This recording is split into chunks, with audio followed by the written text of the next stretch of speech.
Anywhere you go, anywhere you go, give it all. ഇന്ദ്ര ഗുണവൻ സംവിധാനം ചെയ്ത് 2025 ഇറങ്ങിയ ഒരു ഇന്തോനേഷ്യൻ ഹൊറർ മിസ്റ്ററി ത്രില്ലർ ചിത്രമാണ് നരിക് സുക്മോ.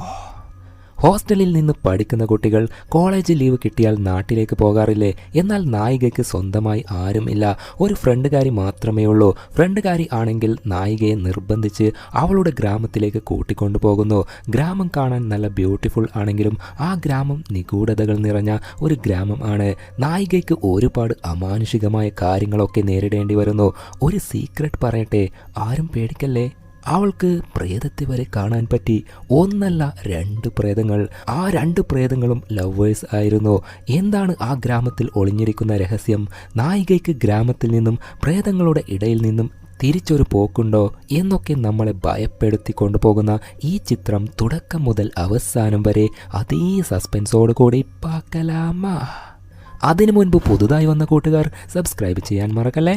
And on and all notification. ഈ ചിത്രം കീറി മുറിച്ച ചിത്രത്തിൻ്റെ തുടക്കത്തിൽ ഇരുട്ട് നിറഞ്ഞ ഒരു ബംഗ്ലാവിൽ ഒരു പെൺകുട്ടി ഭയത്തോടെ നടക്കുന്നത് കാണാം.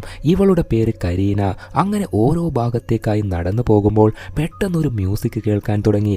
ആ മ്യൂസിക് എവിടുന്നാ വരുന്നത് എന്നറിയാൻ അതിനെ ഫോളോ ചെയ്തു പോയപ്പോൾ അവിടെ ഒരു ലേഡി റെഡ് ഷോൾ ധരിച്ച് ഡാൻസ് കളിക്കുന്നത് കാണുകയാണ്.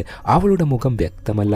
നിങ്ങൾ ആരാ, എന്തിനാ ഈ ഒറ്റയ്ക്ക് ഇവിടെ നിന്ന് ഡാൻസ് കളിക്കുന്നത് എന്ന് ചോദിച്ച് കരീന മുന്നോട്ട് പോയപ്പോൾ ആ ഡാൻസർ ലേഡി മെല്ലെ തിരിഞ്ഞു നോക്കുകയും അന്നേരം കരീന എന്തോ കണ്ടതുപോലെ ഭയന്ന് അവിടുന്ന് ഓടിപ്പോകുമ്പോൾ പെട്ടെന്നൊരു കരിഞ്ഞ കൊടൂര പ്രേതം വന്ന് അവളെ ഭയപ്പെടുത്തുമ്പോൾ സ്വപ്നത്തിൽ നിന്നും കരീന ഞെട്ടി ഉണരുകയാണ്.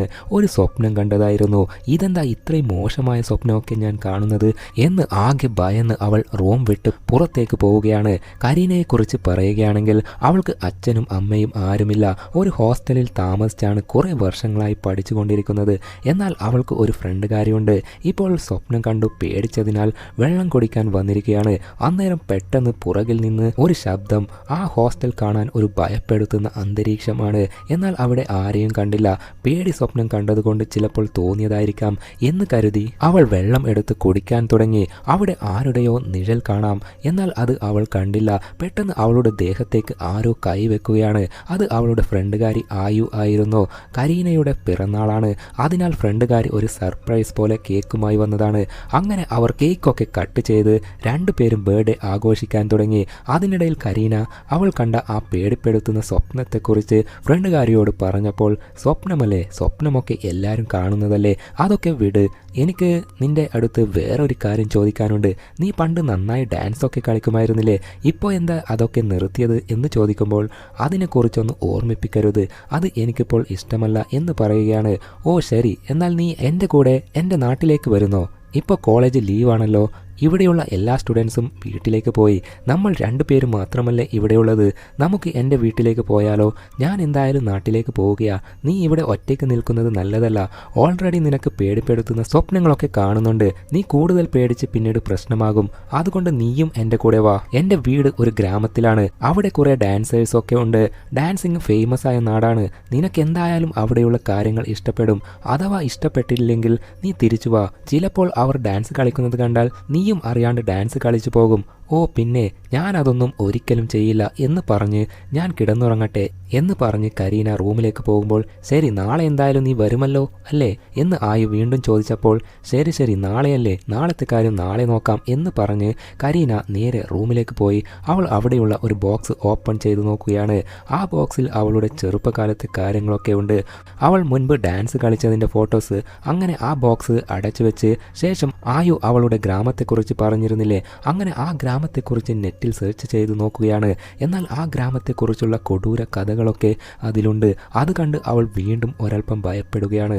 അത്രയും ദുരൂഹത നിറഞ്ഞ ഗ്രാമമാണോ അത് എന്നോർത്ത് അങ്ങനെ പിറ്റേ ദിവസം ഫ്രണ്ടുകാരി ആയു നാട്ടിലേക്ക് പോകുന്നതല്ലേ, അതിനാൽ വേണ്ട തിങ്സൊക്കെ മാർക്കറ്റിൽ പോയി വാങ്ങിക്കാൻ തുടങ്ങി. കൂടെ കരീനയും പോയിട്ടുണ്ട്. അന്നേരം അവിടെ പഴയ സാധനങ്ങളൊക്കെ വെച്ചിട്ടുള്ള ഒരു ആൻറ്റിക് ഷോപ്പ് കാണുകയാണ്. അന്നേരം കരീന ആയുവിനോട് ഞാൻ അവിടെ ഒന്ന് പോയിട്ട് വരാം എന്ന് പറഞ്ഞ് ആ ഷോപ്പിലേക്ക് കയറി നോക്കാൻ തുടങ്ങി. അന്നേരം അവിടെ ഒരു റെഡ് കളർ ഷോൾ കാണുകയാണ്. ആ ഷോൾ അവൾക്ക് ഒരുപാട് ഇഷ്ടമാകുന്നു. ആ ഷോൾ കയ്യിലെടുത്ത് നോക്കി നിൽക്കെ പെട്ടെന്ന് അവിടേക്ക് ഒരു മുത്തശ്ശി വന്നിട്ട്, നിന്നെ ഈ കടയിൽ ആദ്യം ആകർഷിച്ചത് ആ ഷോൾ അല്ലേ? അതിനർത്ഥം ആ ഷോൾ നിന്നെയും ആഗ്രഹിക്കുന്നു എന്നാണ്. ആ ഷോൾ നീ തന്നെ എടുത്തോ എന്ന് പറഞ്ഞ്, ഇങ്ങനെ മുടിയൊക്കെ അഴിച്ചിടാൻ പാടുണ്ടോ, ഒന്ന് കെട്ടിവയ്ക്ക് എന്ന് പറഞ്ഞ് ആ മുത്തശ്ശി അവളുടെ തലമുടി ചുറ്റിക്കെട്ടി ക്ലിപ്പ് ചെയ്തു വെക്കുകയാണ്. എന്നിട്ട് ഇപ്പോൾ നിന്നെ കാണാൻ നല്ല സുന്ദരിയായിട്ടുണ്ട് എന്ന് പറയുകയും അത് കേട്ടതോടെ അവൾക്ക് കൂടുതൽ സന്തോഷമാവുകയാണ്. അങ്ങനെ ആ ഷോപ്പിൽ നിന്ന് ആ ഷോളും എടുത്ത് അവൾ പോവുകയാണ്. അന്നേരം ആ ആൻറ്റിക് ഷോപ്പിലെ ഒരു കണ്ണാടി നോക്കിയാൽ അതിൽ റെഡ് ഷോൾ ധരിച്ച് അവളുടെ സ്വപ്നത്തിൽ കണ്ട ആ ഡാൻസർ ലേഡി പ്രത്യക്ഷപ്പെടുന്നു. അതേപോലെ ആ രൂപം കരീന ഷാളുമായി പോകുന്നത് കണ്ട് ഒരുമാതിരി ചിരിക്കുകയാണ്. കരീനയെ കണ്ട ഫ്രണ്ടുകാരി, നീ എന്താ വാങ്ങിക്കാൻ പോയെ എന്ന് ചോദിക്കുമ്പോൾ, ഞാൻ ആ ആൻറ്റിക് ഷോപ്പിലേക്ക് പോയതാ, അവിടെയുള്ള മുത്തശ്ശി എനിക്ക് ഒരു ഷോൾ ഫ്രീ ആയിട്ട് തന്നു. ഷോൾ മാത്രമല്ല, എൻ്റെ തലയിലെ ഈ ക്ലിപ്പ് കണ്ടില്ലേ, ഇതും അവർ എനിക്ക് ഫ്രീ ആയിട്ട് തന്നതാ എന്ന് പറഞ്ഞ് സന്തോഷിക്കുമ്പോൾ, എടി ബഗടത്തി, നിനക്ക് ഇത്രയും ബുദ്ധിയില്ലേ? പരിചയമില്ലാത്ത ഒരാൾ വെറുതെ തരുന്നതൊന്നും വാങ്ങിക്കാൻ പാടില്ല എന്ന് അറിയില്ലേ? ശരി ശരി വാ നമുക്ക് പോകാം എന്ന് പറഞ്ഞ് അങ്ങനെ അവർ തിരിച്ചു പോവുകയാണ്. എന്നാൽ ആ ആൻറ്റിക് ഷോപ്പ് നോക്കിയാൽ അത് ഒരുപാട് വർഷമായിട്ട് ക്ലോസ് ചെയ്ത പോലെയാണ് കാണുന്നത്. അങ്ങനെ പിറ്റേ ദിവസം രാവിലെ കരീന നേരത്തെ എഴുന്നേറ്റ് ഫ്രണ്ടുകാരിയുടെ കൂടെ അവളുടെ നാട്ടിലേക്ക് പോകാൻ വേണ്ടി കുറച്ച് തിങ്സ് ഒക്കെ പാക്ക് ചെയ്ത് വെക്കാൻ തുടങ്ങി. അന്നേരം ഇന്നലെ വെറുതെ കിട്ടിയ ആ ഷോളും ആ ക്ലിപ്പും എടുത്ത് അലമാരയിൽ സൂക്ഷിച്ചു വെക്കുകയാണ്. എന്നിട്ട് അങ്ങനെ രണ്ടുപേരും ബസ്സിൽ കയറി ആയുന്റെ ഗ്രാമത്തിലേക്ക് യാത്ര ആരംഭിച്ചു. എന്നാൽ ഗ്രാമത്തിലേക്ക് നേരിട്ട് ബസ്സില്ല. കുറച്ച് ദൂരം ചെന്ന് അവിടുന്ന് ടാക്സി പിടിച്ചാണ് പോകേണ്ടത്. അങ്ങനെ ടാക്സിയിൽ കയറി യാത്ര ചെയ്ത് ഒടുവിൽ ആ ഫ്രണ്ടുകാരിയുടെ ആ ഗ്രാമത്തിലേക്ക് എത്തുകയാണ്. ഗ്രാമത്തിലാണെങ്കിൽ നല്ല മഴ. അങ്ങനെ രണ്ടുപേരും മഴയൊക്കെ നനഞ്ഞ് ഫ്രണ്ടുകാരിയുടെ വീട്ടിലേക്ക് പോകാൻ തുടങ്ങി. മഴ കൂടി വന്നതിനാൽ കുറച്ചു നേരം നമുക്ക് ഈ ഷെഡിൽ നിൽക്കാം എന്ന് പറഞ്ഞ് രണ്ടുപേരും അവിടെ തന്നെ നിൽക്കുകയാണ്. അന്നേരം കരീനയ്ക്ക് എന്തോ വ്യത്യസ്തമായ മ്യൂസിക് കേൾക്കാൻ തുടങ്ങി. അതെവിടുന്ന മ്യൂസിക് കേൾക്കുന്നത് എന്ന് നോക്കുമ്പോൾ ആക്ച്വലി കരീനയ്ക്ക് മാത്രമാണ് കേൾക്കുന്നത്. ഫ്രണ്ടുകാരിക്ക് ആയുന് ആ മ്യൂസിക് കേൾക്കുന്നതേയില്ല. നമുക്ക് ഇവിടെ നിന്നിട്ട് കാര്യമില്ല, വീട്ടിലേക്ക് തന്നെ പോകാം എന്ന് പറഞ്ഞ് അങ്ങനെ ആ മഴയത്ത് തന്നെ നനഞ്ഞുകൊണ്ട് അവർ ഒടുവിൽ ആയുന്റെ വീട്ടിലേക്ക് എത്തുകയും ചെയ്യുന്നു. വീടിന്റെ ഡോർ തട്ടുമ്പോൾ അമ്മ വന്ന് ഡോർ തുറക്കുകയാണ്. ആക്ച്വലി ഇവർ സർപ്രൈസ് ആയിട്ടാണ് വന്നത്. അതിനാൽ പെട്ടെന്ന് കണ്ടതിനാൽ അമ്മയ്ക്ക് ഒരുപാട് സർപ്രൈസ്ഡ് ആവുകയാണ്. കരീനയെ ആയു അമ്മയ്ക്ക് പരിചയപ്പെടുത്തി കൊടുക്കുകയും ചെയ്യുന്നു. കരീനയുടെ ബഹുമാനം കണ്ട് ആ അമ്മയ്ക്ക് അവളെ കൂടുതൽ ഇഷ്ടമാവുകയാണ്. അങ്ങനെ കുശലങ്ങൾ സംസാരിച്ചു കൊണ്ട് നിൽക്കുമ്പോൾ അവിടേക്ക് ആയുവിന്റെ അച്ഛൻ വരികയാണ്. അച്ഛനും കരീനയെ പരിചയപ്പെടുത്തി കൊടുത്തപ്പോൾ അച്ഛന് കരീനയെ കാണുമ്പോൾ എന്തോ ഷോക്കായ പോലെ നോക്കുകയാണ്. അത് കരീനയും നോട്ട് ചെയ്യുന്നു. എന്നാൽ അവിടെ വെച്ച് ഒന്നും ചോദിക്കാതെ അച്ഛനെ ബഹുമാനിച്ച് നിൽക്കുകയാണ്. ശേഷം അമ്മ പറയുന്നു, രണ്ടുപേരും ഫ്രഷ് ആയിട്ട് വാ, നിങ്ങൾക്ക് വേണ്ടി എല്ലാം റെഡിയാക്കി വെക്കുന്നുണ്ട്. അങ്ങനെ രണ്ടുപേരും റൂമിലോട്ട് പോയപ്പോൾ റൂമിൽ വെച്ച് കരീന തല തുടച്ചു കൊണ്ട് നിൽക്കുമ്പോൾ, നിന്റെ അച്ഛൻ എന്തിനാ എന്നെ ഒരുമാതിരി നോക്കിയത്? എന്തോ കൗതുകം നിറഞ്ഞ പോലെ ഒരു നോട്ടം നോക്കിയല്ലോ, എന്തിനാ എന്ന് കരീന ചോദിക്കുമ്പോൾ, അത് പിന്നെ ഞാൻ ഇതുവരെയായിട്ടും എൻ്റെ ഒരു ഫ്രണ്ട്സിനെയും ഈ വീട്ടിലേക്ക് കൂട്ടിക്കൊണ്ടു വന്നിട്ടില്ല. എന്തെന്നാൽ എൻ്റെ അച്ഛൻ ആരെയും കൂട്ടിക്കൊണ്ടുവരാൻ പാടില്ല എന്ന് പറഞ്ഞിരുന്നു. ആദ്യമായിട്ട് നിന്നെയാണ് ഞാൻ ഇവിടേക്ക് കൂട്ടിക്കൊണ്ടുവന്നത്. ആ ഒരു ഷോക്കിംഗ്, ആ ഒരു കാര്യം കൊണ്ടായിരിക്കും അച്ഛൻ അങ്ങനെ നോക്കിയത് എന്ന് പറയുകയാണ്. അന്നേരം അവിടേക്ക് അമ്മ വന്ന്, നിങ്ങൾക്ക് ചൂടുവെള്ളം റെഡിയാക്കി വെച്ചിട്ടുണ്ട്, പോയി കുളിച്ചിട്ട് വാ എന്ന് പറയുകയും അങ്ങനെ അവിടേക്ക് പോയി ഫ്രണ്ടുകാരി ചൂടുവെള്ളം ബക്കറ്റിൽ ഒഴിച്ച ശേഷം, നീ ഒന്ന് പോയി കുളിച്ചിട്ട് വാ എന്ന് പറയുകയും കരീന അങ്ങനെ കുളിക്കാനായി പോവുകയാണ്. മറ്റേ വശത്ത് അച്ഛൻ ആണെങ്കിൽ മഴ പെയ്യുന്നത് നോക്കിക്കൊണ്ട് എന്തൊക്കെയോ ആലോചിച്ച് നിൽക്കുകയാണ്. അവിടേക്ക് അയാളുടെ ഭാര്യ വന്ന്, എന്തു പറ്റി മനുഷ്യ എന്ന് ചോദിക്കുമ്പോൾ, ഹേയ് ഒന്നുമില്ല എന്ന് പറഞ്ഞ് അവിടെ അങ്ങനെ തന്നെ നിൽക്കുകയാണ്. അല്പം കഴിഞ്ഞപ്പോൾ കരീന കുളിച്ച് പുറത്തേക്ക് വരുമ്പോൾ അവിടെ ഒരു റൂമിൽ നിന്നും എന്തോ വോയിസ് കേൾക്കാൻ തുടങ്ങി. തൻ്റെ കൂട്ടുകാരിയാണോ എന്ന് ചിന്തിച്ച് അതിൻ്റെ ഡോർ ഓപ്പൺ ചെയ്യാൻ നോക്കിയെങ്കിലും അത് ഓപ്പൺ ആകുന്നില്ല. അന്നേരം അവിടേക്ക് ഫ്രണ്ടിൻ്റെ അച്ഛൻ വന്ന്, നീ എന്താ ഇവിടെ ചെയ്യുന്നേ എന്ന് ചോദിക്കുമ്പോൾ കരീന ഒന്നും പറയാതെ സോറി എന്ന് പറഞ്ഞ് അവിടുന്ന് പോവുകയാണ്. ആ റൂം ആരും തുറക്കാറില്ല, എപ്പോഴും പൂട്ടിയിട്ടാണ് ഉണ്ടാവുക. ആ റൂമിൽ എന്തോ ഒരു രഹസ്യം ഉണ്ട് എന്ന് മനസ്സിലാക്കാം. അങ്ങനെ അല്പം കഴിഞ്ഞ് ഇപ്പോൾ ഫ്രണ്ടുകാരിയും കരീനയും റൂമിലിരുന്ന് തള്ളുകഥകൾ ഒക്കെ പറഞ്ഞ് ഇരിക്കുന്നത് കാണാം. ഫ്രണ്ടുകാരി പറയുന്നു, എടി ഞാൻ എൻ്റെ ലൈഫിൽ ഇതുവരെയായിട്ടും ആദ്യമായിട്ടാണ് ഒരാളെ എൻ്റെ വീട്ടിലേക്ക് കൂട്ടിക്കൊണ്ടുവരുന്നത്. ഞാൻ സ്കൂളിൽ പഠിക്കുന്നത് മുതൽ ഇതുവരെയായിട്ടും ഒരു പയ്യൻ്റെ കൂടെ പോലും ഡേറ്റിങ്ങിന് പോയിട്ടില്ല. എന്തെന്നാൽ എൻ്റെ അച്ഛൻ ഭയങ്കര സ്ട്രിക്റ്റ് ആണ്. എന്നാൽ നീ ഒരുത്തനെ പ്രേമിച്ച് ഡേറ്റിങ്ങിന് വരെ പോയിട്ടുണ്ടല്ലേ, നിൻ്റെ ഭാഗ്യം. എനിക്കാണെങ്കിൽ അങ്ങനെ ഒന്നും ഇതുവരെ നടന്നിട്ടില്ല എന്നൊക്കെ പറയുമ്പോൾ അത് കേട്ട് കരീന വിഷമിച്ച്, എടി ഡേറ്റിങ്ങിന് പോയ എല്ലാവരും ഹാപ്പിയാണെന്ന് നീ കരുതരുത്. സ്നേഹിച്ച് എല്ലാവരും അവസാനം വിഷമം തന്നിട്ടാണ് പോവുക. അതിൽ നിന്ന് പുറത്തു വരാൻ ഭയങ്കര ബുദ്ധിമുട്ടാണ്. അതൊന്നും അറിയാതെ ഡേറ്റിങ്ങിന് പോകുന്നത് നല്ലൊരു കാര്യമാണെന്ന് നീ തെറ്റിദ്ധരിക്കരുത്. എൻ്റെ ജീവിതത്തിൽ നടന്നത് വെച്ച് ഞാൻ ഒരു കാര്യം പറയാം. ഈ ലവ്, പ്രേമം, കാതൽ അതൊന്നും നല്ലതല്ല. ഇന്നത്തെ കാലത്ത് ആരും ലോയലായിട്ട് ആരെയും സ്നേഹിക്കുന്നില്ല എന്നൊക്കെ പറഞ്ഞ് ഉപദേശിക്കുമ്പോൾ ഫ്രണ്ടുകാരി ആണെങ്കിൽ കറുമുറുന്ന് കൂർക്കം വലിച്ച് ഉറങ്ങുകയാണ്. അത് ശരി, നീ ഉറങ്ങിയോ? നല്ല ആളോടാ ഞാൻ പറയുന്നത് എന്ന് പറഞ്ഞ് ഇനി സ്വല്പം മ്യൂസിക് കേൾക്കാം എന്ന് കരുതി ഫോൺ എടുത്തപ്പോൾ ഫോണിൽ ചാർജില്ല. ചാർജർ തപ്പി ഒടുവിൽ ബാഗിൽ നിന്ന് ചാർജർ എടുത്ത് നോക്കുമ്പോൾ ഒരു ട്വിസ്റ്റ്. അവൾ ഹോസ്റ്റലിലെ അലമാരയിൽ വെച്ചിരുന്ന ആ ഷോൾ ഉണ്ടല്ലോ, അത് ദേ ഇപ്പോൾ ഇവളുടെ ബാഗിൽ കിടക്കുന്നു. ഇനി ഫ്രണ്ടുകാരി ബാഗിൽ വെച്ചതായിരിക്കോ? അങ്ങനെയൊക്കെ ചിന്തിച്ച് അങ്ങനെ ഫോൺ ചാർജ് ചെയ്യാൻ വേണ്ടി നോക്കിയെങ്കിലും അവിടെ ചാർജിങ് പോയിന്റ് എവിടെയും കാണാനില്ല. ഇത്ര വലിയ വീടായിട്ടും റൂമിനകത്ത് ചാർജ് ചെയ്യാനുള്ള സൗകര്യമില്ലേ? ശരി, പുറത്തു പോയി നോക്കാം എന്ന് കരുതി ഹാളിൽ പോയപ്പോൾ അവിടെ നിലത്ത് വെള്ളം വീണിട്ടുണ്ട്. ഇതെങ്ങനെ ഇവിടെ വെള്ളം വീണത്? ചോർച്ചയുണ്ടോ എന്ന് മേലെ നോക്കുമ്പോൾ മേലെ ഡാമേജ് ആയിട്ടുണ്ട്. അതിലൂടെയാണ് മഴവെള്ളം അകത്തേക്ക് വീണത്. കൂടുതൽ വെള്ളം വീണ് കുളമാകാതിരിക്കാൻ കിച്ചണിൽ പോയി ഒരു ബക്കറ്റ് എടുത്ത് പോകാൻ നോക്കുമ്പോൾ കിച്ചണിലെ ജനാല ഒക്കെ കാറ്റടിച്ച് ശബ്ദം ഉണ്ടാക്കുമ്പോൾ അവിടെ പോയി ജനാല അടച്ച് തിരിഞ്ഞു നോക്കുമ്പോൾ ദേ ആയുൻ്റെ അച്ഛൻ ഡൈനിങ് ടേബിളിൽ ഇരിക്കുന്നു. അത് കണ്ട് കരീന ഭയന്നെങ്കിലും ഞാൻ ബക്കറ്റ് എടുക്കാനാണ് ഇവിടെ വന്നത്. അവിടെ റൂമിൽ മഴവെള്ളം ലീക്കായി വീഴുന്നുണ്ട്, അവിടെ വെക്കാനാ എന്ന് പറഞ്ഞെങ്കിലും അയാൾ ഒന്നും മിണ്ടാതെ അവിടെ തന്നെ ഇരിക്കുകയാണ്. അയാൾ ഒന്നും മൊഴിയാത്തതിനാൽ കരീന അവിടുന്ന് നേരെ റൂമിലേക്ക് പോവുകയാണ്. എന്നാൽ അവിടെ ഇരിക്കുന്നത് ആയുൻ്റെ അച്ഛൻ ആയിരുന്നില്ല, അതൊരു പ്രേതമാണ്. അച്ഛനാണെങ്കിൽ ബെഡ്റൂമിലാണുള്ളത്. അമ്മയും അവിടെ തന്നെ കിടന്നുറങ്ങുന്നുണ്ട്. അന്നേരം ഒരു കരിഞ്ഞ പ്രേതം വന്ന് അച്ഛൻ്റെ ചെവിയിലായി ഞാൻ ഒറ്റയ്ക്ക് ഡ്രസ് ചേഞ്ച് ചെയ്തോളാം എന്ന് വ്യത്യസ്തമായി പറയുകയും അത് കേട്ട് പെട്ടെന്ന് അച്ഛൻ ഞെട്ടി ഉണരുകയാണ്. എന്നിട്ട് ലൈറ്റ് ഓൺ ചെയ്ത് നോക്കിയെങ്കിലും അവിടെ ആരെയും കണ്ടില്ല. ആരാ അത്? എന്തിനാ അങ്ങനെയൊക്കെ പറഞ്ഞത് എന്നൊന്നും മനസ്സിലാവാതെ റൂം ചുറ്റി നോക്കുകയാണ്. അന്നേരം അവിടെയുള്ള അയാളുടെ ബ്രദറിൻ്റെ ഫോട്ടോ എടുത്തു നോക്കിയിട്ട് എന്തൊക്കെയോ ആലോചിച്ച് ഫീൽ ചെയ്യുകയാണ്. ആയുൻ്റെ അച്ഛൻ എന്തിനാ അങ്ങനെയൊക്കെ പെരുമാറുന്നത് എന്നൊന്നും അറിയാതെ കരീന കിടന്ന് അവിടെ അങ്ങനെ ഉറങ്ങിപ്പോവുകയാണ്. അങ്ങനെ പിറ്റേ ദിവസം ആയുവും കരീനയും മോർണിംഗ് വാക്കിനായി പോവുകയാണ്. അന്നേരം അമ്മയോട് പറയുമ്പോൾ രണ്ടുപേരും ശ്രദ്ധിച്ചു പോയിക്കോ, ഈ ഗ്രാമം അത്ര ശരിയല്ല എന്ന് നിങ്ങൾക്ക് അറിയാലോ. അറിയാം അമ്മേ, നമ്മൾ ശ്രദ്ധിച്ചോളാം എന്ന് പറഞ്ഞ് അങ്ങനെ രണ്ടുപേരും നടക്കാൻ തുടങ്ങി. അച്ഛനാണെങ്കിൽ ഇന്നലെ കരീന മഴവെള്ളം വീഴുന്നതിന് ബക്കറ്റ് വെച്ചിരുന്നില്ലേ, ആ വെള്ളം എടുത്ത് പുറത്തോട്ട് ഒഴിക്കുമ്പോൾ അവർ പോകുന്നത് ഒരുമാതിരി നോക്കി നിൽക്കുകയാണ്. അങ്ങനെ രണ്ടുപേരും നടന്ന് ഒരു വഴിയിൽ എത്തുമ്പോൾ നിന്നെ ഞാൻ ഇവിടെ ഡാൻസ് പ്രാക്ടീസ് ചെയ്യുന്ന ഒരു സ്ഥലമുണ്ട്, അവിടത്തേക്ക് കൊണ്ടുപോകാം എന്ന് പറഞ്ഞിട്ട് കരീനയെ കൂട്ടിക്കൊണ്ടു പോകാൻ തുടങ്ങി. ആ ഡാൻസ് ക്ലാസ്സിൽ ഒരു വയസ്സായ ടീച്ചർ ഡാൻസ് പഠിപ്പിക്കുന്നത് കാണാം. ഈ നാട്ടിലെ പരമ്പരാഗത നൃത്തമാണത്. അവിടെ ചെന്ന് കരീനയെ ആ ഡാൻസ് ടീച്ചർക്ക് പരിചയപ്പെടുത്തി കൊടുത്തപ്പോൾ കരീന ടീച്ചറുടെ ആശീർവാദം വാങ്ങിക്കുകയാണ്. അന്നേരം അവിടേക്ക് ഒരു പയ്യൻ വരുന്നു. അവൻ്റെ പേര് ദർജ. ആയു കരീനയെ ദർജയ്ക്ക് പരിചയപ്പെടുത്തി കൊടുക്കുകയാണ്. ഇവൻ സാധാരണ ഒരു വ്യക്തിയല്ല, ഇവന് മ്യൂസിക്കൊക്കെ വായിക്കാൻ അറിയാം, നല്ല പാവം പയ്യനാണ് എന്നൊക്കെ അവനെ പൊക്കിപ്പറഞ്ഞ് പരിചയപ്പെടുത്തി കൊടുക്കുകയാണ്. അങ്ങനെ രണ്ടുപേരും പരിചയപ്പെടുകയും ടീച്ചർ ആണെങ്കിൽ സ്റ്റുഡൻസിന് ഡാൻസ് പഠിപ്പിച്ചു കൊടുക്കുമ്പോൾ അതൊക്കെ കണ്ട് കരീന ആണെങ്കിൽ ആ ഡാൻസ് ആസ്വദിക്കുമ്പോൾ അത് കണ്ട ആയു എന്നാടി നിനക്ക് ഡാൻസ് കളിക്കാൻ വീണ്ടും ആഗ്രഹം വന്നു എന്ന് തോന്നുന്നു എന്ന് ചോദിക്കുമ്പോൾ ഇപ്പോൾ കരീന ഒരൽപ്പം ഡാൻസിനോട് ആഗ്രഹം ഉള്ളതുപോലെയാണ് അവളുടെ പെരുമാറ്റം. അതേപോലെ ദർജയ്ക്ക് ആണെങ്കിൽ കരീനയോട് ഒരു ക്രഷ് തോന്നുകയാണ്. കരീനയെ തന്നെ ഇടയ്ക്കിടയ്ക്ക് നോക്കുന്നത് കണ്ട ആയു എടീ നോക്കിയേ, ദർജ നിന്നെ തന്നെയാ നോക്കുന്നത്, അവന് നിന്നോട് എന്തോ ഇഷ്ടമുള്ളത് പോലെയാ എന്ന് പറഞ്ഞപ്പോൾ ദർജയ്ക്ക് മാത്രമല്ല കരീനയ്ക്കും അവനോട് ഒരു ക്രഷ് ഉള്ള പോലെയാണ്. ദർജയെ നോക്കി ചെറുതായി പുഞ്ചിരിച്ച് ഫ്രണ്ടുകാരിയോട് എടീ അങ്ങനൊന്നുമില്ല, ചെറിയ ഒരു വായി എന്ന് പറയുകയാണ്.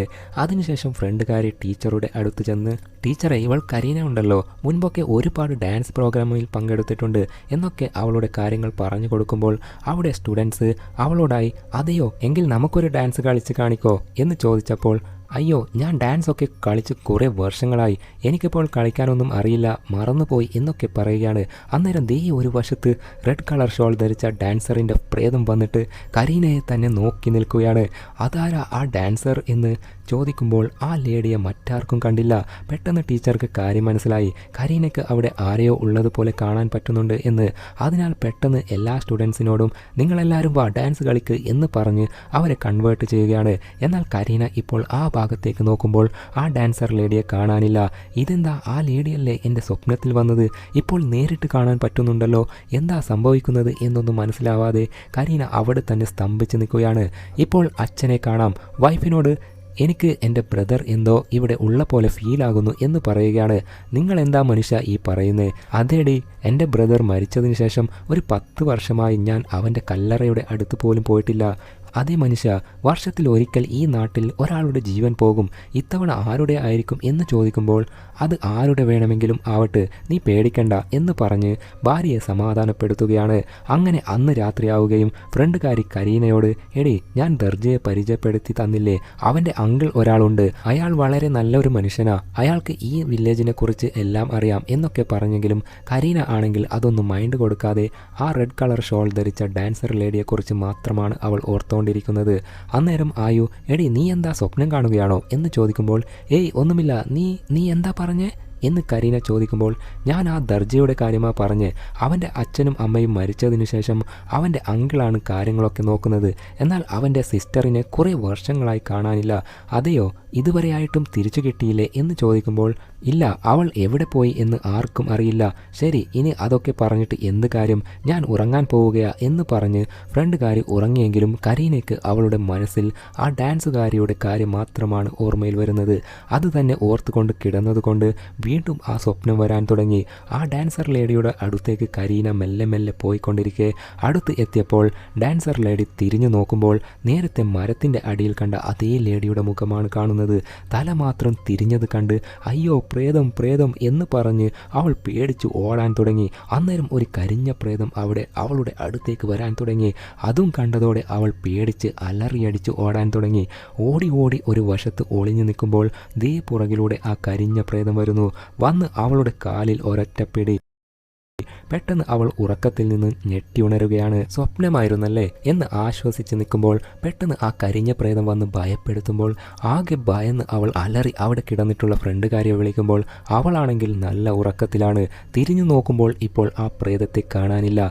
എന്നാലും ആയുവിനെ എഴുന്നേൽപ്പിക്കാൻ നോക്കിയെങ്കിലും അവൾ എഴുന്നേൽക്കുന്ന ലക്ഷണമില്ല. എടി എഴുന്നേൽക്ക്, എനിക്ക് പേടിയാകുന്നു എന്ന് പറഞ്ഞുകൊണ്ടിരിക്കുമ്പോൾ പെട്ടെന്ന് അവിടെയുള്ള റൂമിൻ്റെ ഡോർ തനിയെ ഓപ്പൺ ആകുന്നത് കാണുകയാണ്. അതെങ്ങനെ ഓപ്പണായി എന്ന് പതുക്കെ പുറത്തോട്ട് വന്ന് നോക്കുമ്പോൾ ദേ പുറകിൽ ആ പ്രേതം നിൽക്കുന്നു. എന്നാൽ അത് അവൾ കണ്ടില്ല. ഇവിടെ ആരെങ്കിലും ഉണ്ടോ എന്ന് ഓരോ ഭാഗത്തായി നോക്കുമ്പോൾ അവിടെ ആ ലോക്ക് ചെയ്തിരിക്കുന്ന ഒരു റൂം ഉണ്ടല്ലോ, ആ റൂമിൽ നിന്നും ഒരു പെൺകുട്ടി പാട്ട് പാടുന്ന വോയിസ് കേൾക്കാൻ തുടങ്ങി. മെല്ലെ അടുത്തു പോയി കതക് ഓപ്പൺ ചെയ്യാൻ നോക്കിയെങ്കിലും അത് ഓപ്പൺ ചെയ്യാനേ പറ്റുന്നില്ല. പെട്ടെന്ന് ആ പാട്ട് നിൽക്കുകയും ഡോർ ഓപ്പൺ ചെയ്യാൻ പറ്റാത്തതിനാൽ തിരിച്ചു പോകാൻ നോക്കുമ്പോൾ പെട്ടെന്ന് ആ ഡോർ തനിയെ ഓപ്പൺ ആവുകയാണ്. കരീന തിരിഞ്ഞ് ആ റൂമിലേക്ക് നോക്കുമ്പോൾ അവിടെയുള്ളത് ആ ഡാൻസർ ലേഡിയുടെ പ്രേതം ആണ്. അവൾ തിരിഞ്ഞു നിന്ന് കരീനയെ നോക്കി ചിരിച്ചതും പെട്ടെന്ന് ആ ഡോർ അടയുകയും ചെയ്തു. ആകെ ഞെട്ടി നിൽക്കുമ്പോൾ അവിടേക്ക് ഫ്രണ്ടുകാരി ആയു എത്തുകയാണ്. സീൻ അവിടെ കട്ട് ചെയ്താൽ അങ്ങനെ പിറ്റേ ദിവസം, എടി ഞാൻ സ്വപ്നത്തിൽ കാണാറുള്ള ഒരു ഡാൻസർ ലേഡി ഇല്ലേ, അതൊരു പ്രേതമാണ്, അതിനെ ഞാൻ റിയൽ ലൈഫിലും കണ്ടു എന്നൊക്കെ പറയുമ്പോൾ ആയു പറയുന്നു, അത് ശരി, അപ്പോൾ എൻ്റെ പാരൻസ് പറഞ്ഞ കഥയൊക്കെ സത്യമാണല്ലേ? അത് കേട്ട് എന്ത് കഥയാ പറഞ്ഞേ എന്ന് കരീന ചോദിക്കുമ്പോൾ, അത് എൻ്റെ വീട്ടിൽ ഒരു റൂം എപ്പോഴും അടഞ്ഞു കിടക്കുന്നത് കണ്ടിട്ടില്ലേ, എൻ്റെ അച്ഛൻ്റെ അനിയൻ്റെ റൂമാണ്. അയാളുടെ പേര് ബണ്ണി. ഒരു 20 വർഷം മുൻപ് മരിച്ചു പോയതാ. ആ റൂമിലേക്ക് എൻ്റെ അച്ഛൻ മാത്രമേ പോകാറുണ്ടായിരുന്നുള്ളൂ. എന്നെയും അമ്മയും ഒരിക്കലും ആ റൂമിലേക്ക് പോകാൻ അനുവദിക്കാറില്ല. അതേപോലെ ബണ്ണി ഒരുത്തിയെ പ്രേമിച്ചിരുന്നു. അവളുടെ പേര് റെഡിമഗു. റെഡിമഗു ഒരു നല്ല ഡാൻസർ ആയിരുന്നു. എന്നാൽ ബണ്ണിയും റെഡിമഗു പ്രണയത്തിലായ കാര്യം റെഡിമഗുവിൻ്റെ വീട്ടിൽ അറിഞ്ഞ് ആകെ സീനായി. അവളുടെ വീട്ടുകാർ ബണ്ണിയെ പിടിച്ചുകൊണ്ടുപോയി കത്തിച്ച് കൊലപ്പെടുത്തുകയായിരുന്നു. അന്നു മുതൽ 10 വർഷം ഇടവിട്ട് റെഡിമഗുവിൻ്റെയും ബണ്ണിയുടെയും പ്രേതം വന്ന് ഒരാളെ കൊല്ലും. ഇത് 10ാമത്തെ വർഷമാണ്. അതിനാലാണ് എൻ്റെ അച്ഛൻ പുറത്തുനിന്ന് ആരെയും എൻ്റെ അടുത്ത് അധികം കമ്പനി കൂടാൻ സമ്മതിക്കാത്തത്. അതുകൊണ്ടാണ് എനിക്ക് വേറെ ഫ്രണ്ട്സ് ആരും ഇല്ലാത്തത്. എന്നാൽ നിനക്കും ആ ഡാൻസർ ലേഡി, അതായത് റെഡിമഗുവിനും തമ്മിൽ എന്താണ് ബന്ധം? അതെന്തിനാണ് നിന്റെ സ്വപ്നത്തിൽ വന്ന് ഭയപ്പെടുത്തുന്നത് എന്നെനിക്കറിയില്ല എന്നൊക്കെ ആയി പറയുമ്പോൾ, ഇനി ആ ദർജയുടെ അനിയത്തിയെ കാണാതായി എന്ന് പറഞ്ഞിരുന്നില്ലേ, ദർജയുടെ അനിയത്തി കൂടിയാണ് റെഡിമഗു. നമ്മളെന്തോ അപകടത്തിലാണെന്ന് തോന്നുന്നു, വെറുതെ നിന്നെയും കൂട്ടി ഇങ്ങോട്ട് വന്നത് എന്നൊക്കെ ആയു വിഷമിച്ച് പറയുകയാണ്. അങ്ങനെ നേരെ ദർജയെ കാണാൻ രണ്ടുപേരും പോവുകയും അവനെ മീറ്റ് ചെയ്ത് നടന്ന കാര്യങ്ങളൊക്കെ പറഞ്ഞ ശേഷം ഇതിൽ നിന്നും രക്ഷപ്പെടാൻ നിന്റെ അങ്കിളിനോട് പറഞ്ഞാലോ എന്ന് ചോദിക്കുമ്പോൾ ദർജ പറയുന്നു, എൻ്റെ അങ്കിളിനെ കൊണ്ട് ഒന്നും ചെയ്യാൻ പറ്റില്ല, പിന്നെ എന്ത് ചെയ്യും, ഇതിൽ നിന്ന് എങ്ങനെയാ രക്ഷപ്പെടുക എന്ന് ചോദിക്കുമ്പോൾ, നിങ്ങൾ വിഷമിക്കേണ്ട, അങ്കിളിനോട് നടന്ന കാര്യങ്ങളൊക്കെ പറഞ്ഞിട്ട് എന്തെങ്കിലും വഴിയുണ്ടോ എന്ന് ചോദിക്കാം എന്നൊക്കെ പറഞ്ഞ് സംസാരിച്ചു കൊണ്ടിരിക്കുന്നത് ഒരു വശത്തു നിന്ന് ദർജയുടെ അങ്കിൾ കേൾക്കുന്നുണ്ടായിരുന്നു. അങ്ങനെ അന്ന് രാത്രി ആയുന്റെ അച്ഛനാണെങ്കിൽ ഇനി എൻ്റെ അനിയന്റെ ബണ്ണിയുടെ പ്രേതം ആരെയായിരിക്കും കൊല്ലാൻ പോകുന്നത് എന്ന് ചിന്തിച്ചു ഇരിക്കുകയാണ്. അന്നേരം ഭാര്യ കോഫിയുമായി വന്ന് കൊടുക്കുമ്പോൾ ആ കോഫിയിലേക്ക് നോക്കുമ്പോൾ രക്തം തിളക്കുന്ന പോലെ കാണുകയാണ്. അതേ നേരം ആരൊക്കെയോ വിളിക്കുന്ന പോലെ ശബ്ദവും കേൾക്കാൻ തുടങ്ങി. അതാരാ വിളിച്ചത്? മുന്നോട്ട് നോക്കുമ്പോൾ ആ കാഴ്ച കണ്ട് അയാൾ ഞെട്ടുകയാണ്. ആരെയാ ഇങ്ങനെ കുറുകുറുവെന്ന് നോക്കുന്നത് എന്ന് വെച്ചാൽ അത് അയാളുടെ അനിയന്റെ ബണ്ണിയുടെ പ്രേതത്തെയാണ്. രക്തത്തിൽ കുളിച്ച് ഒരു പ്രേതമായി വന്നു നിൽക്കുകയാണ്. എന്നിട്ട് കൈ ചൂണ്ടി നീയാണ് അടുത്തതായി കൊല്ലപ്പെടാൻ പോകുന്നത് എന്ന് പറയുകയാണ്. ഞാനോ? എന്നെയാണോ കൊല്ലാൻ പോകുന്നത് എന്ന് ഭയന്ന് ഇരിക്കുമ്പോൾ കോഫി നിലത്ത് വീണത് കണ്ട് ഭാര്യ എന്തു പറ്റി മനുഷ്യ, എന്തിനാ ഞെട്ടിയത് എന്ന് ചോദിക്കുമ്പോൾ ഏയ് ഒന്നുമില്ല, താളം തെറ്റിയ ജീവിതമല്ലേ, അതുകൊണ്ട് ഞെട്ടിയതാ എന്ന് പറയുകയാണ്. അയാൾ ഒരു ഇല്യൂഷൻ കണ്ടതായിരുന്നു. മറ്റേ റൂമിൽ ആണെങ്കിൽ കരീന ഉറങ്ങാതെ പേടിച്ച് ഇരിക്കുന്നുണ്ടെങ്കിലും ആയു ആണെങ്കിൽ നല്ല ഉറക്കത്തിലാണ്. പെട്ടെന്ന് കരീനക്ക് റെഡിമഗ് പാട്ട് പാടുന്ന വോയിസ് കേൾക്കാൻ തുടങ്ങി. കണ്ണടച്ച് തുറക്കുമ്പോൾ അവൾ ഇപ്പോൾ ഉള്ളത് മറ്റൊരു റൂമിലാണ്. അടച്ചു വെച്ചിരിക്കുന്ന ആ റൂമിൽ, ബണ്ണിയുടെ റൂമിൽ. ആകെ പേടിച്ചു പോയി ഡോർ ഓപ്പൺ ചെയ്യാൻ നോക്കിയെങ്കിലും കഴിഞ്ഞില്ല. ആ റൂം ചുറ്റി നോക്കുമ്പോൾ അവിടെ ബണ്ണിയുടെ ഫോട്ടോ ഉണ്ട്. അതേപോലെ ബണ്ണിയോ പ്രേമിച്ച റെഡിമഗുവിൻ്റെ ഫോട്ടോയും ഉണ്ട്. അവിടെ ഒരു ഡയറിയും കാണുകയാണ്. ഓപ്പൺ ചെയ്ത് അത് വായിച്ചു നോക്കിയെങ്കിലും ഒന്നും മനസ്സിലാകുന്നില്ല. അന്നേരം റെഡിമഗുവിൻ്റെ ഒരു വോയിസ്, നീ ഡാൻസ് കളിക്ക് എന്ന്. എന്നാൽ അവൾ ഡാൻസ് കളിക്കാതെ ഭയന്ന് നിൽക്കുമ്പോൾ പെട്ടെന്ന് അവളെ കൺട്രോൾ ചെയ്ത് ഡാൻസ് കളിപ്പിക്കുകയാണ്. കരീനയ്ക്ക് വേദനിക്കാൻ തുടങ്ങി. എനിക്ക് വേദനിക്കുന്നു, എന്നെ വെറുതെ വിട് എന്ന് പറഞ്ഞെങ്കിലും അവളെ വീണ്ടും കൺട്രോൾ ചെയ്ത് ഡാൻസ് ചെയ്യിപ്പിക്കുകയാണ്. അവിടെ രണ്ട് കാലിൽ തൂങ്ങി നിൽക്കുന്നത് കാണാം. എന്നാൽ അതൊന്നും ശ്രദ്ധിക്കാതെ അവൾ ഡാൻസ് കളിക്കുകയാണ്. പെട്ടെന്ന് പ്രേതം അവളെ വിടുകയും ചെയ്യുന്നു. തിരിഞ്ഞു നോക്കുമ്പോൾ ദേ മുന്നിൽ വന്നു നിൽക്കുന്നു പ്രേതം. ആകെ ഭയന്ന് അലറിയതും ആ ശബ്ദം ഇപ്പോൾ ആയു കേൾക്കുകയാണ്. അവൾ ഇത് എവിടെ പോയി എന്ന് എഴുന്നേറ്റ് നേരെ അച്ഛൻ്റെയും അമ്മയുടെയും അടുത്ത് പോയി ചോദിക്കുകയാണ്. അവളെ കാണാനില്ല, എവിടെ പോയി എന്നറിയില്ല, കരയുന്ന ശബ്ദമൊക്കെ കേൾക്കുന്നുണ്ട് എന്ന് പറയുമ്പോൾ എല്ലാവരും കരീനയെ അന്വേഷിക്കാൻ തുടങ്ങി. ബാത്റൂം ഭാഗത്ത് നിന്ന് വോയിസ് കേട്ടതിനാൽ അങ്ങോട്ടേക്ക് ഓടിപ്പോയി നോക്കുമ്പോൾ ആ പൂട്ടിക്കിടക്കുന്ന ബണ്ണിയുടെ റൂമിൽ നിന്നാണ് വോയിസ് കേട്ടത് എന്ന് മനസ്സിലാക്കി കരീനയെ വിളിക്കുമ്പോൾ നോക്കിയാൽ പ്രേതം കരീനയുടെ ശരീരത്തിൽ കയറി കഴിഞ്ഞിരുന്നു. പുറത്ത് ഡോർ ഓപ്പൺ ചെയ്യാൻ ട്രൈ ചെയ്യുന്നെങ്കിലും ഓപ്പൺ ആവുന്നതേയില്ല. അകത്ത് റെഡിമഗുവിൻ്റെ പ്രേതം കയറിയ കരീന ഡാൻസ് കളിക്കാൻ തുടങ്ങി. എന്നാൽ അവൾക്ക് നല്ലോണം വേദനയും അനുഭവപ്പെടുന്നുണ്ട്. അച്ഛനാണെങ്കിൽ ഡോർ തുറക്കാൻ ശ്രമിക്കുന്നതിനിടയിൽ കീ താഴെ വീഴുകയും ഡോർ തനിയെ ഓപ്പൺ ആവുകയാണ്. അകത്ത് നോക്കിയാൽ കരീന പറക്കുന്നതായി കാണുകയാണ്. പറന്ന് ഡാൻസൊക്കെ കളിക്കുന്ന കാഴ്ചയാണ് കാണുന്നത്. 3 പേരും ഭയന്ന് അതൊക്കെ കണ്ടുകൊണ്ട് നിൽക്കുമ്പോൾ പെട്ടെന്ന് കരീന താഴേക്ക് ഒരൊറ്റ വീഴ്ച. പ്രേതം അവളുടെ ശരീരം വിട്ടു പോയതായിരിക്കും. 3 പേരും അവളെ ഉണർത്താൻ ശ്രമിക്കുകയാണ്.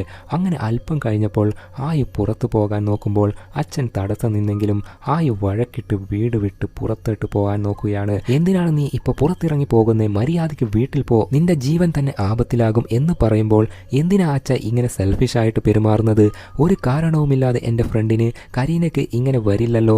നമ്മുടെ വീട്ടിലേക്ക് വന്ന അവളെ സംരക്ഷിക്കേണ്ടത് നമ്മുടെ ഉത്തരവാദിത്തം അല്ലേ എന്നൊക്കെ പറഞ്ഞുകൊണ്ടിരിക്കെ അവിടേക്ക് അമ്മ വന്ന് സമാധാനിപ്പിക്കാൻ നോക്കുമ്പോൾ അവൾ ഒന്നും കേൾക്കാൻ നിൽക്കാതെ നേരെ അവിടെ നിന്ന് ദർജയുടെ അടുത്തേക്ക് പോവുകയാണ്. എടാ, 20 വർഷം മുൻപ് മരിച്ചുപോയ ബണ്ണിയെയും അവൻ്റെ കാമുകി റെഡിമഗുവിനെയും എവിടെയാ അടക്കം ചെയ്തത്? എന്തിനാ അവരുടെ ആത്മാവ് കരീനയുടെ ശരീരത്തിൽ കയറി അവളെ ബുദ്ധിമുട്ടിക്കുന്നത്? ഇനി ഇവിടെ നിന്ന് കഴിഞ്ഞാൽ കരീനയ്ക്ക് ആപത്തായിരിക്കും. അതിനാൽ ഞാൻ അവളെ ഇവിടെ നിന്ന് കൂട്ടിയിട്ട് പോകാൻ പോവുക. എടി, ഇവിടുന്ന് പോയാൽ സേഫ് ആകും എന്ന് തോന്നുന്നുണ്ടോ? അത് എനിക്കറിയില്ല, എനിക്കിപ്പോൾ ഇങ്ങനെയാ തോന്നുന്നത് എന്ന് അവനോട് പറഞ്ഞ് അങ്ങനെ തിരിച്ച് വീട്ടിലേക്ക് പോയി. അന്ന് രാത്രി തന്നെ ആയു കരീനയും കൂട്ടി വീട് വിട്ടു പോകാൻ നോക്കുമ്പോൾ അമ്മയാണെങ്കിൽ സേഫായിട്ട് പോ മക്കളെ എന്ന് പറഞ്ഞെങ്കിലും അച്ഛനാണെങ്കിൽ വിടാനുള്ള മനസ്സേയില്ല. എന്നാൽ തീരുമാനത്തിൽ നിന്ന് മാറാതെ അവർ അങ്ങനെ യാത്ര തുടങ്ങി. എന്നാൽ ഒരു ഘട്ടത്തിൽ 2 പേരെയും ആരൊക്കെയോ മുഖംമൂടി അണിഞ്ഞു വന്ന് പിടിച്ചു കൊണ്ടുപോവുകയും ചെയ്തു. അങ്ങനെ പിറ്റേ ദിവസം രാവിലെ കരീന ഉണരുമ്പോൾ അവളുടെ നെറ്റിയിൽ മുറിവിലൊക്കെ മരുന്ന് വെക്കുന്ന ദർജയെ കാണുകയാണ്. ആകെ ഭയന്ന കരീന ഞാനെങ്ങനെ ഇവിടെ എത്തി, എൻ്റെ ഫ്രണ്ട് ആയു എവിടെ എന്നൊക്കെ ചോദിച്ച് ഒച്ച വെക്കാൻ തുടങ്ങി. എടി, നീ പേടിക്കണ്ട, നീ സേഫാണ്. നിന്നെ എൻ്റെ അങ്കിളിൻ്റെ ഗ്രൂപ്പാണ് കടത്തിക്കൊണ്ടു പോകാൻ നോക്കിയത്. എന്നാൽ ഞാനാണ് അവരിൽ നിന്ന് നിങ്ങളെ രക്ഷിച്ചത്. അതേപോലെ നിൻ്റെ ഫ്രണ്ട് ആയു സേഫായിട്ട് അവളുടെ വീട്ടിൽ തന്നെയുണ്ട്. ഇല്ല, നീ കള്ളം പറയുകയാണ്, എനിക്ക് വിശ്വാസമില്ല എന്ന് കരീന പറയുമ്പോൾ നീ എന്നെ വിശ്വസിച്ചേ പറ്റൂ. കാരണം ഈ ഗ്രാമത്തെക്കുറിച്ച് എനിക്ക് എല്ലാം അറിയാം. ഈ ഗ്രാമത്തിൽ 2 ഗാങ്സ് ഉണ്ട്. ഒന്ന് എൻ്റെ അങ്കിളിൻ്റെ ഗ്രൂപ്പ്, മറ്റൊന്ന് നിന്റെ ഫ്രണ്ടുകാരിയുടെ ആയുവിൻ്റെ അച്ഛൻ്റെ ഗ്രൂപ്പ്. ഈ 2 പേരിൽ നിന്നും രക്ഷപ്പെടണമെങ്കിൽ നീ ഇന്ന് ഇവിടെ തന്നെ നിൽക്കണം. നീ പേടിക്കണ്ട, ഇതെൻ്റെ അനിയത്തിയുടെ റൂമാ, റെഡി മകുവിൻ്റെ റൂമാണ്. അങ്ങനെ കരീന ഇപ്പോൾ ഒരല്പം സമാധാനമായി അവിടെ തന്നെ നിൽക്കുകയാണ്. അതിനുശേഷം ദർജ അവൻ്റെ അങ്കിളിൻ്റെ അടുത്തേക്ക് പോയി, കരീന എൻ്റെ അടുത്താണ് ഉള്ളത്, അവളെ എങ്ങനെയെങ്കിലും രക്ഷിക്കണം എന്ന് പറയുമ്പോൾ, ശരി അവളെ ഇങ്ങോട്ടേക്ക് കൂട്ടിക്കൊണ്ടുവാ, പിന്നെ ആയുവിനെ എന്ത് ചെയ്യണം എന്ന് ചോദിക്കുമ്പോൾ അവളെ ഞാൻ തന്നെ നോക്കിക്കോളാം എന്ന് പറയുകയാണ്. അന്നേരം അങ്കിൾ എന്തോ മന്ത്രം ചൊല്ലുമ്പോൾ ദേ വന്നു നിൽക്കുന്നു കരിഞ്ഞ പ്രേതം. അത് കണ്ട് ദർജ ഭയപ്പെടുകയാണ്. ആ കരിഞ്ഞ പ്രേതത്തെ അങ്കിൾ ആവാഹിച്ച് വരുത്തിയതാണ് ആവശ്യങ്ങൾക്ക് ഉപയോഗിക്കാൻ. ഇതേ നേരം ആയു വീട്ടിൽ, അമ്മേ കരീന എവിടെ, അവൾക്ക് എന്ത് പറ്റി എന്ന് ചോദിക്കുമ്പോൾ അവൾക്കൊന്നും സംഭവിച്ചിട്ടില്ല, അവൾ സുഖമായിരിക്കുന്നു എന്ന് പറയുമ്പോൾ, ഇല്ല അവൾക്ക് എന്തോ പറ്റിയിട്ടുണ്ട്, നിങ്ങൾ കള്ളം പറയുകയാ, അവളെ എനിക്ക് ഇപ്പോൾ തന്നെ കാണണം എന്ന് അവൾ പറഞ്ഞുകൊണ്ടിരിക്കുമ്പോൾ അവിടേക്ക് അച്ഛൻ വരികയാണ്. അച്ഛനോട് കരീനയുടെ കാര്യം ചോദിച്ചപ്പോൾ അവൾ സേഫ് ആയിട്ടുണ്ട് എന്ന് അച്ഛനും പറയുകയാണ്. എന്നാൽ ഇപ്പോൾ ആയുവിന് അച്ഛനെ കാണുമ്പോൾ പ്രേതത്തെ പോലെയാണ് കാണുന്നത്. പേടിച്ച് എൻ്റെ അടുത്ത് വരല്ലേ എന്ന് പറയുമ്പോൾ, മോളെ ഇത് ഞാൻ തന്നെയാ, നിൻ്റെ അച്ഛനാ എന്ന് പറഞ്ഞ് സമാധാനിപ്പിക്കുമ്പോൾ ഇപ്പോൾ ആയു നോർമലാവുകയാണ്. സോറി അച്ഛാ, എനിക്ക് ഒരു കരിഞ്ഞ പ്രേതത്തെ പോലെ കണ്ടു, അതാ ഞാൻ പേടിച്ചു പോയത് എന്ന് പറയുകയാണ്. ഇതിനൊക്കെ കാരണം എൻ്റെ അനിയനാണ്, ബണ്ണിയാണ് എന്ന് പറഞ്ഞ് അങ്ങനെ അച്ഛൻ നേരെ ബണ്ണിയുവിനെ അടക്കം ചെയ്ത കല്ലറയുടെ അടുത്തേക്ക് പോയി, എടാ നീ മരിച്ച് 20 വർഷമായില്ലേ, പിന്നെ എന്തിനാണ് എൻ്റെ മകളെ കഷ്ടപ്പെടുത്തുന്നത്, അവളും നിൻ്റെ മകളെ പോലെയല്ലേ, അവളെ ഒന്നും ചെയ്യല്ലേ പ്ലീസ് എന്ന് കൊണ്ടിരിക്കുമ്പോൾ പെട്ടെന്ന് ബണ്ണിയുവിൻ്റെ ആത്മാവ് നിങ്ങൾ വീട്ടിലേക്ക് പോയിക്കോ എന്ന് പറയുകയാണ്. അത് കേട്ട് അത് എവിടുന്ന ആ ശബ്ദം വന്നത്, ആരാ പറഞ്ഞത് എന്ന് ഭയന്ന് നോക്കി നിൽക്കുകയാണ്. വീണ്ടും ആ വോയിസിൽ നീ പെട്ടെന്ന് വീട്ടിലേക്ക് പോ എന്ന് പറയുകയാണ്. അത് കേട്ട് അയാൾ തിരിച്ചു വീട്ടിലേക്ക് പോവുകയാണ്. ഇതേ നേരം ദർജയുടെ അങ്കിളിനെ കാണാം. ജനങ്ങളെയൊക്കെ വിളിച്ചു വരുത്തി എല്ലാവരും തീപ്പന്തം കൊളുത്തി റെഡിയായി നിൽക്കുകയാണ്. ഇതേ നേരം കരീനയാണെങ്കിൽ റെഡി മകുവിൻ്റെ റൂമിലാണല്ലോ ഉള്ളത്. അവിടെയുള്ള ഫോട്ടോസ് ഒക്കെ നോക്കി നിൽക്കുമ്പോൾ പെട്ടെന്ന് റെഡി മകുവിൻ്റെ പാട്ട് കേൾക്കാൻ തുടങ്ങി. അത് കേൾക്കുമ്പോൾ അവൾ ചെവി പൊത്തി നിന്നെങ്കിലും പെട്ടെന്ന് ഒരു ഷാൾ വന്ന് അവളുടെ 2 കാലും ചുറ്റി കെട്ടി നിർത്തുകയാണ്. അന്നേരം അവിടേക്ക് റെഡി മകു പ്രത്യക്ഷപ്പെട്ട് സമയമായി എന്ന് പറഞ്ഞ് പാടി വിളിക്കുമ്പോൾ, പ്ലീസ് എന്നെ ഒന്നും ചെയ്യല്ലേ, വെറുതെ വിടണേ എന്ന് കരീന പറഞ്ഞു കരയുകയാണ്. പ്രേതമാണെങ്കിൽ പാട്ടും പാടിക്കൊണ്ട് കരീനയെ കൺട്രോൾ ചെയ്ത് നിർത്തുകയാണ്. അങ്ങനെ മെല്ലെയായി അവൾ മൊത്തമായി അവളുടെ കൺട്രോളിലാവുകയും ചെയ്തു. പെട്ടെന്ന് അവിടെ ദർജ എത്തി ഡോർ തുറന്നതും പ്രേതം അവളെ വിട്ടു പോവുകയും ചെയ്തു. ഇതേ നേരം അങ്കിളാണെങ്കിൽ എന്തോ മന്ത്രപൂജകളൊക്കെ ചെയ്യാൻ തുടങ്ങി.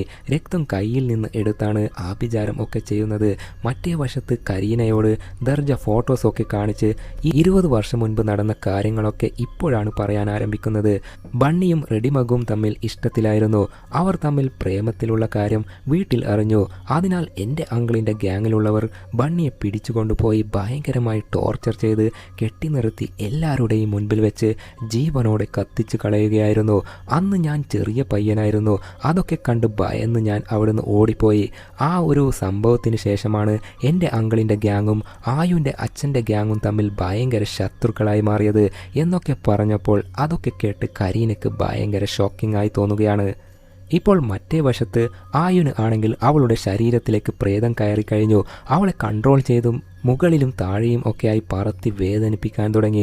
അത് കണ്ട് ആയുവിൻ്റെ അച്ഛനും അമ്മയും വന്ന് അവളെ പിടിച്ച് കിടത്തി അച്ഛൻ മന്ത്രവാദം ഒക്കെ ചെയ്യുമ്പോൾ അവളുടെ ശരീരത്തിലെ പ്രേതം കൊലവെറിയിൽ നിൽക്കുകയാണ്. ഒടുവിൽ മന്ത്രത്തിൻ്റെ ശക്തിയിൽ അവളെ വിട്ടുപോവുകയും ചെയ്യുന്നു. അന്നേരം അടച്ചു വെച്ച ആ റൂമിൽ നിന്നും ബണ്ണിയുടെ റൂമിൽ നിന്നും എന്തോ വോയിസ് കേൾക്കാൻ തുടങ്ങി. അതിനാൽ അയാൾ മാത്രം അവിടെ പോയി നോക്കിയെങ്കിലും അവിടെ ഒന്നും കണ്ടില്ല. അവിടെയുള്ള ബണ്ണിയുടെ ഫോട്ടോ കണ്ട് ആകെ സാഡായി, അനിയ നീ മരിച്ചിട്ട് 20 വർഷം എന്തിനാണ് 10 വർഷം ഇടവിട്ട് ഇങ്ങോട്ടേക്ക് വന്ന് ഒരാളുടെ ജീവൻ എടുക്കുന്നത്?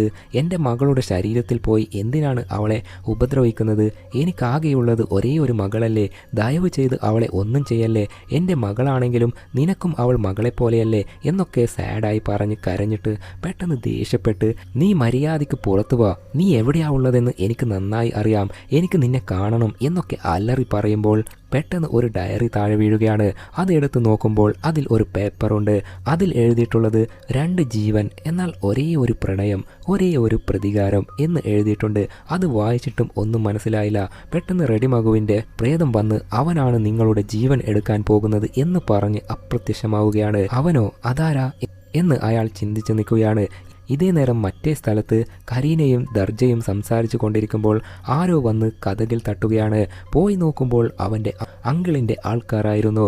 അങ്ങനെ ദർജ തിരിച്ച് കരീനയുടെ അടുത്ത് ചെന്ന് എടി അങ്കിളിന് നമ്മളെ കാണണം, ആ 2 പ്രേതത്തെയും അങ്കിൾ ആവാഹിച്ച് പറഞ്ഞയക്കും, അതുകൊണ്ട് നമ്മൾ ഉടനെ അങ്ങോട്ട് ചെല്ലണം എന്ന് പറയുമ്പോൾ എൻ്റെ ആയു എവിടെയാ എന്ന് ചോദിക്കുമ്പോൾ അവളും അവിടെ തന്നെയാ ഉള്ളത്, നമുക്ക് വേണ്ടി വെയിറ്റ് ചെയ്യുക, വാ നമുക്ക് പോകാം എന്ന് പറഞ്ഞ് കരീനയെയും കൂട്ടി ദർജയുടെ ആൾക്കാരും അങ്ങനെ അങ്കിളിൻ്റെ സ്ഥലത്തേക്ക് പോവുകയാണ്.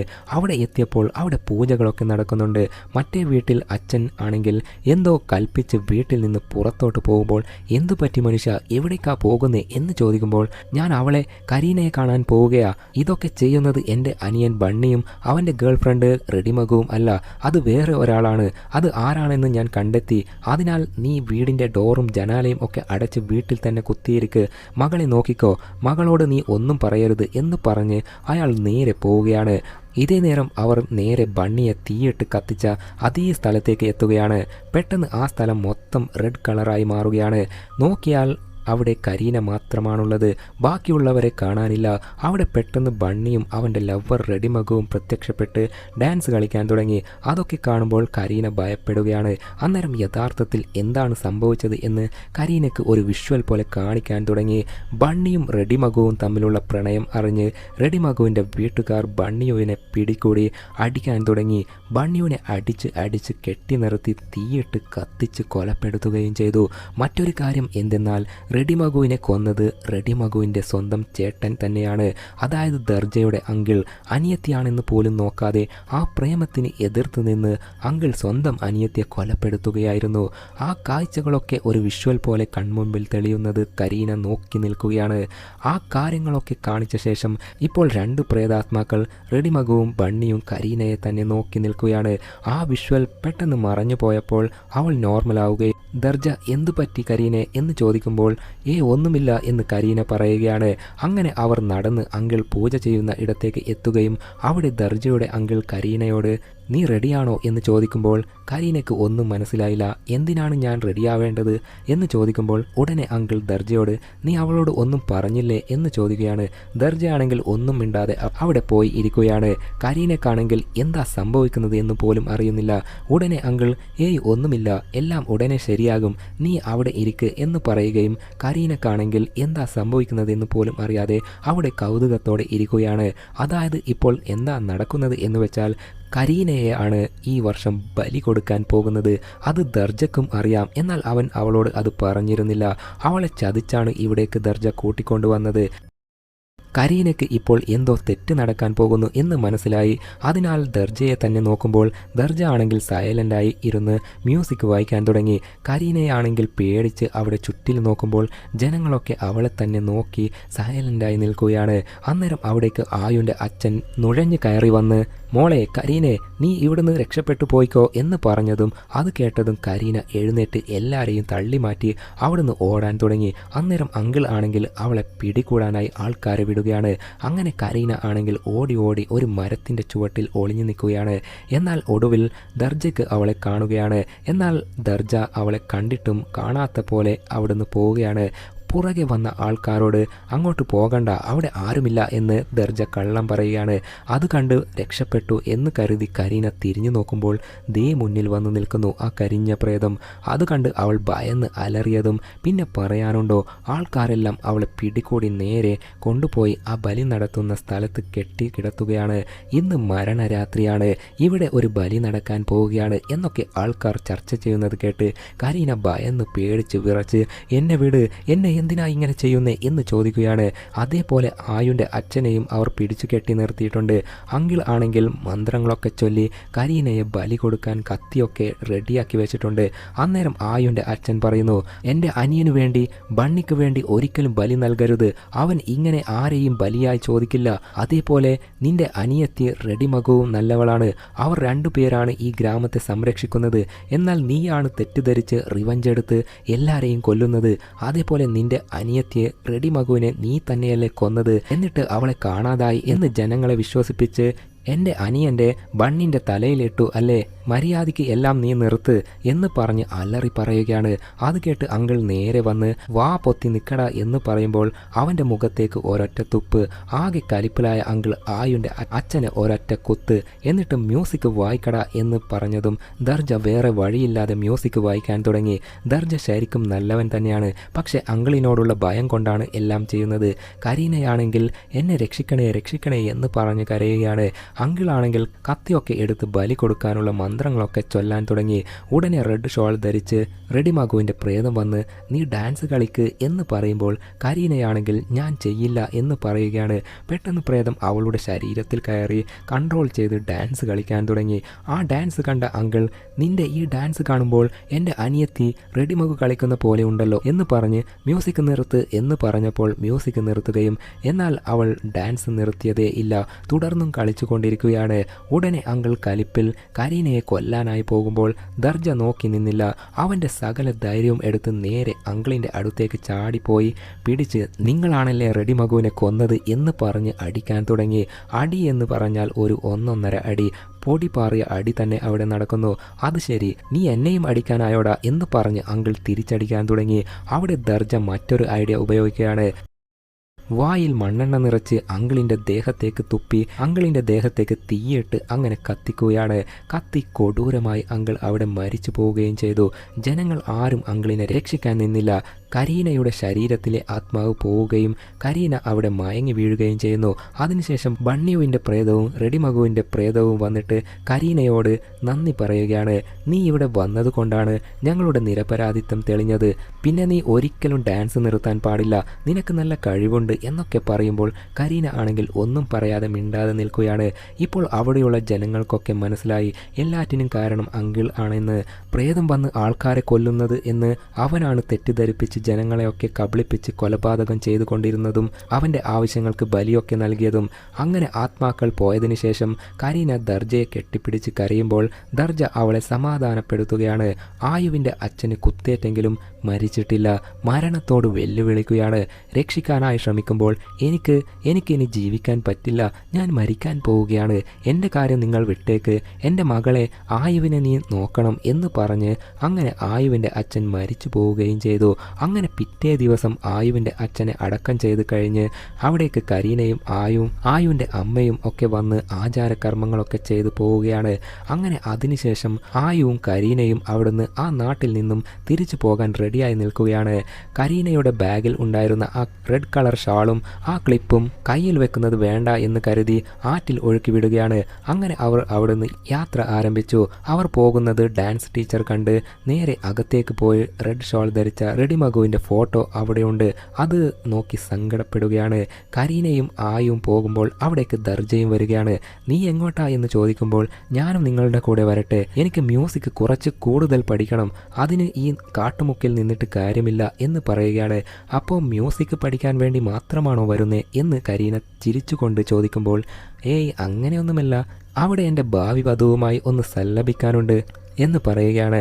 അത് കേട്ട് കരീന ചിരിച്ചുകൊണ്ട് അത് ആരാ എന്ന് എനിക്കറിയാം എന്ന് ഒരു നാണത്തോടെ പറയുകയാണ്. അന്നേരം അതുവഴി ടാക്സി വരുമ്പോൾ ഇവർ രണ്ടുപേരും കിന്നരിക്കുന്നത് കണ്ട ഫ്രണ്ടുകാരി ആയു വാ ഇനി സിറ്റിയിലേക്ക് പോയിട്ട് കിന്നരിക്കാം എന്ന് പറഞ്ഞ് അങ്ങനെ അവർ ആ ടാക്സിയിൽ കയറി യാത്ര തുടരുന്നു. യാത്രാമധ്യേ ഇനി സ്വല്പം മ്യൂസിക് കേൾക്കാം എന്ന് കരുതി കരീന ബാഗിൽ നിന്ന് ഫോൺ എടുക്കാൻ നോക്കുമ്പോൾ ഒരു ട്വിസ്റ്റ്. അവൾ ആറ്റിൽ കളഞ്ഞ ആ റെഡി മഗുവിൻ്റെ റെഡ് ഷോൾ ഉണ്ടല്ലോ, അത് ബാഗിൽ തന്നെയുണ്ട്. ഇതെന്താ എന്നെ വിട്ടു പോകുന്നില്ലല്ലോ എന്നൊരു കൗതുകത്തോടെ അവൾ അതിനെ തന്നെ നോക്കുമ്പോൾ ഈ ചിത്രം ഇവിടെ അവസാനിക്കുന്നു. Bye bye.